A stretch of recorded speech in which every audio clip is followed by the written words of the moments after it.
भगवान की भक्ति और विश्वास में बहुत बड़ी शक्ति होती है। अगर आप भी भगवान पर विश्वास करते हो तो यह कहानी जरूर सुने।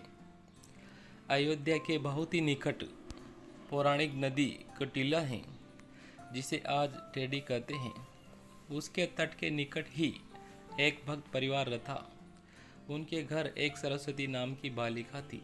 वे लोग नित्य श्री कनक बिहारिणी और बिहारी जी का दर्शन करने अयोध्या आते। सरस्वती जी का कोई सगा भाई नहीं था, केवल एक मौसेरा भाई ही था। वह जब भी श्री रघुनाथ जी का दर्शन करने आती, उसके मन में यही भाव आता कि सरकार मेरे अपने भाई हैं।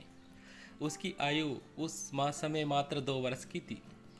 रक्षाबंधन से कुछ समय पूर्व उसने सरकार से कहा कि मैं आपको राखी बांधने आऊँगी। उसने सुंदर राखी बनाई और रक्षाबंधन पूर्णिमा पर मंदिर लेकर गई। पुजारी जी से कहा कि हमने भैया के लिए राखी लाई है। पुजारी जी ने छोटी सी सरस्वती को गोद में उठा लिया और उससे कहा कि तुम्हें राखी सहित सरकार को स्पर्श करा देता हूँ और राखी बांध दूंगा।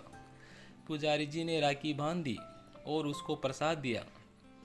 अब हर वर्ष राखी बांधने का उसका नियम बन गया। समय के साथ वह बड़ी हो गई और उसका विवाह निश्चित हो गया। वह पत्रिका लेकर मंदिर में आई और कहा कि मेरा विवाह निश्चित हो गया है। मैं आपको न्योता देने आई हूँ। चारों भाइयों को विवाह में आना ही है। पुजारी जी को पत्रिका देकर कहा कि मैंने चारों भाइयों से कह दिया है, आप पत्रिका सरकार के पास रख दो और आप भी कह दो कि चारों भाइयों को विवाह में आना ही है। ऐसा कहकर वह अपने घर चली गई। विवाह का दिन आया।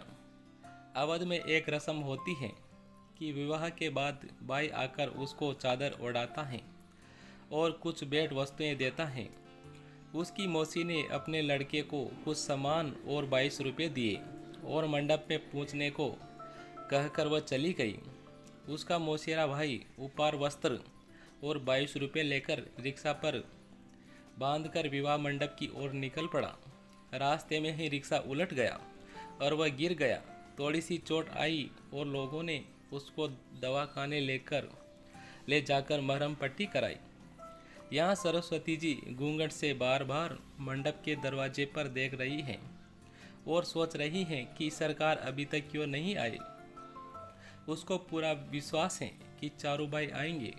माँ से भी कह दिया कि ध्यान रखना, अयोध्या जी से मेरे भाई आएंगे। माँ ने उसको बोला समझकर हंस दिया।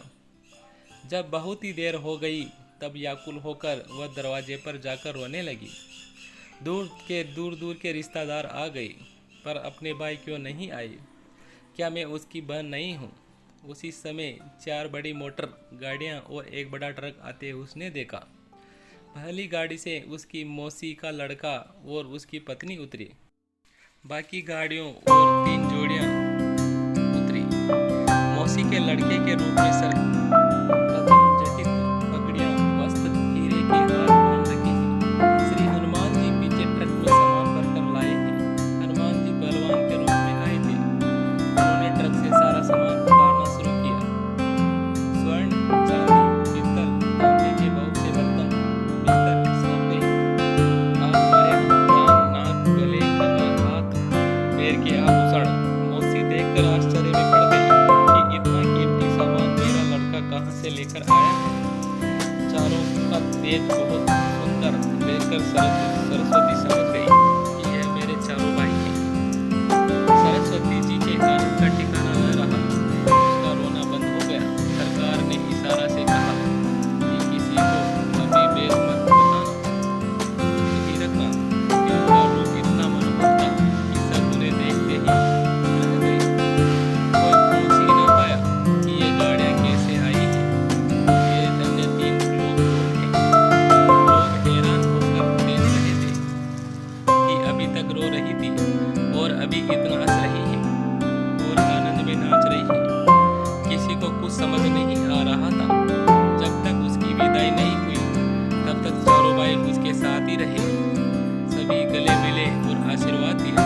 सरस्वती ने कहा, जैसे आज शादी में सब संभाल लिया, वैसे जीवन भर मुझे संभाल लेना। जब वह गाड़ियों में बैठकर पति के साथ जाने लगी जब चारों भाई अंतर्धान हो गए, उसी समय असली मौसेरे भाई किसी तरह लड़खड़ाते हुए पट्टी लगाए हुए वहां आया। उसने वस्त्र मोड़ाया और 22 रुपये दिया। मौसी ने पूछा कि अभी अभी तो तू बड़े कीमती वस्त्र पहनने गाड़ी और ट्रक लेकर आया था, यह पट्टी कैसे बंध गई और कपड़े कैसे फट गए? उसको तो कुछ समझ ही नहीं आ रहा था। अंत में सरस्वती से उसकी माता ने एकांत में पूछा कि बेटी सच सच बता कि क्या बात है, ये चार कौन थे? तब उसने कहा कि माँ, मैंने आपसे कहा था कि ध्यान रखना मेरे भाई अयोध्या से आएंगे।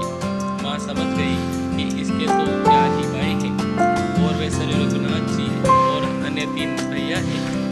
माँ जान गई कि अयोध्या नाथ सरकार ही अपनी बहन के प्रेम में बंधकर आए थे और अपनी बहन को इतना पार आभूषण और वस्तुएं दे गई कि नगर के बड़े बड़े सेठ नवाबों के पास भी नहीं थे।